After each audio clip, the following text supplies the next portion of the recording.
the end of the day. So, hey, everybody. And if you're one of my students and you're getting a message on your email that says there's a new video, this one is not for you. This is actually for other teachers. We are talking about why you should be using QR codes and YouTube in the classroom. So students, if you're watching this, you really should stop. But I mean, I guess you could keep going because nobody's actually making you turn it off. We're talking about a few reasons why teachers should consider using QR codes and YouTube in the classroom. And from there, you can just decide for yourself.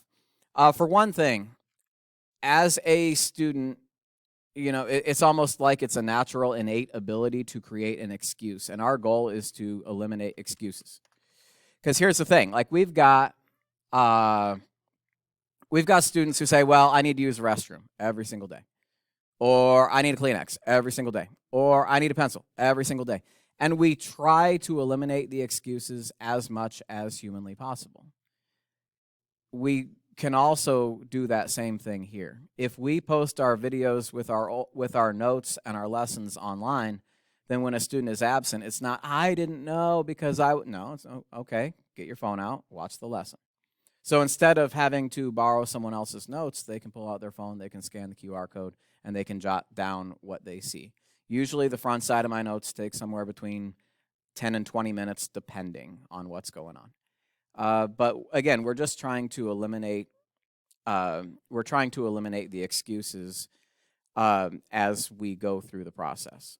So I don't know if that's motivation enough for you, but it's definitely enough for me. Now that actually kind of leads into number 3. So I'll jump around here. You're actually shifting the responsibility of learning.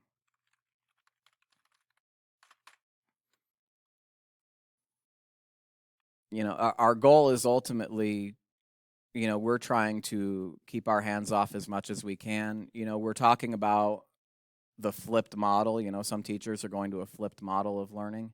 And that's sort of the same idea here. You're enabling them to do some of the learning for themselves. And then while they're watching a video, you could be helping somebody else out. One of the things I noticed, we had a new student last week. And it was in my self-paced class, and so I just went to Miss George, my co-teacher, and said, well, which chapter do you want to start him on? And we sort of looked at each other like, should we just do Similarity 1? Yeah, maybe. And so I handed him the Similarity 1 note sheet. I said, scan the code, get writing. And it made a huge difference because instead of spending the entire day handcuffed by trying to figure out where he needed to be, I was able to, in about 3 minutes, get him started on a lesson. Made a big difference. Now, I think part of our goal is, we need to try to find a way to speak the language of our students. And when we're using this sort of technology, you are speaking their language. I think it makes a big difference to try and reach out the best you can. And it's not going to be perfect, but again, the better we can do at that, the more they'll understand that maybe we're for them and not against them. Now, I do have one self-paced class. If you have these lessons recorded, then no matter what pace or whatever chapter somebody is on, it will be there for them. So you are encouraging a self-paced model if necessary. And then the one thing that makes a really big difference for me especially, I've noticed it this year. This is the first year I've really dug deep into this. What you end up with is a guaranteed sub plan. When you're gone, the kids can still learn something. What you end up doing, if you know you're going to be gone the day before, you just record a video the day before. You make sure you put the QR code on the note sheets. Actually, I don't have the kids watch it on their phones. If I'm going to have a sub that day, I include the shortened website on. I write it on the board and I write it on a sheet on my desk with my lesson plan so that the substitute teacher can log into the sub account and put it up there. Because to me, I know watching the video isn't 100% the quality of having a teacher actually go through and work with you on a lesson, but it's close enough that, again, we're eliminating excuses. We're trying to do the best we can to reach them where they're at.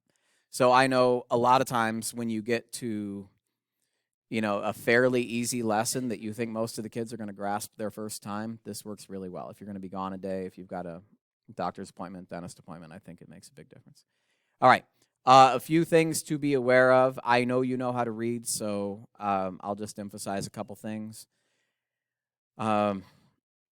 This is actually the biggest one. If we're being honest here, nobody likes their recorded voice. Like nobody hears their own voicemail and it's like, oh boy, that totally sounds just like me. No, everybody hates it, and that's okay. Coping strategies will be required. For me, first it was denial. It was, I don't sound like that. There is no way I sound like that. That was my first, step in the process. Then it went to anger. Then it went to, it was basically, oh, I don't care what my voice sounds like. Shut up and watch it anyway. That was the next step in the process.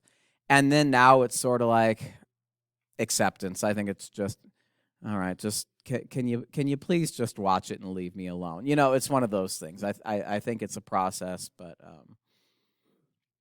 it's worth doing. So anyway, I just wanted to go over a couple things. So when you see my videos later, you can kind of laugh it up and decide what you think from there. As far as my links are concerned, and I'm just showing these before I get into the nuts and bolts of how a recording actually is made and how it works.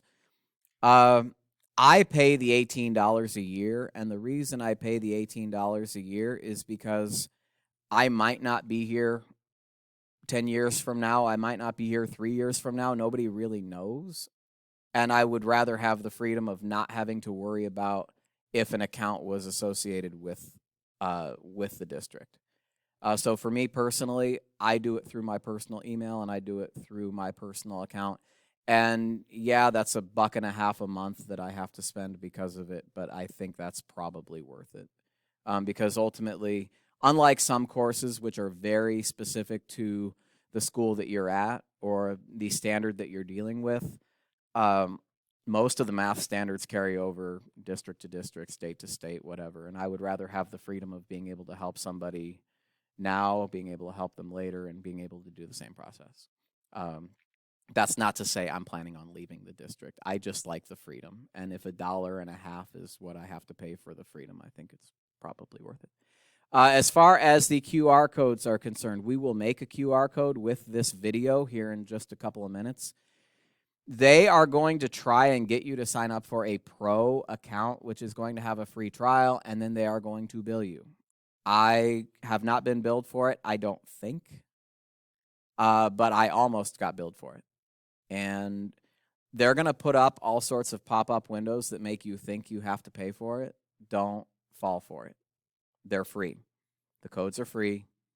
They copy and paste very easily into like a Word document, although the formatting is probably something you need to take care of. Last thoughts before we break this thing down and actually put it up on YouTube. It's really easy to want everything to be perfect.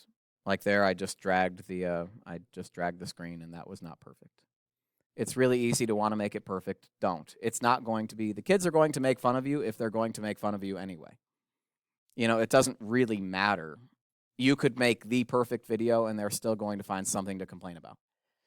Also, make it your own. I love the fact, so Mr. Knapke, he did this last year some, and the kids were commenting on his videos because he would always start with something like, oh, hey, I didn't see you there.